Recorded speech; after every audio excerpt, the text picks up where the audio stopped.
అప్పటికప్పుడు చేసుకునే రవ్వ దోశకు ఒక బౌల్ తీసుకొని ఒక కప్పు పెరుగు పోసుకొని గిల్ల కొట్టుకోవాలి.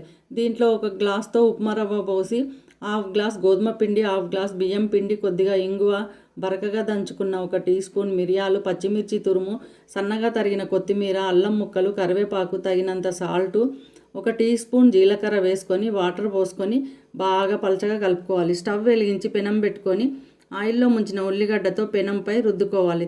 తర్వాత సన్నగా తరిగిన ఉల్లిపాయ ముక్కలు జల్లుకొని ఇలా పల్చగా దోశ వేసుకోవాలి. స్పూన్తో దోశ హోల్స్ను సరి చేసుకొని కొద్దిగా ఆయిల్ కానీ నెయ్యి కానీ పోసుకొని దోశను తిప్పివేయాలి. ఇలా దోశ రెడీ. ఇలాగే అన్ని దోశలు వేసుకోవాలి. పల్లీ చట్నీతో కానీ కొబ్బరి చట్నీతో కానీ తింటే బాగుంటుంది.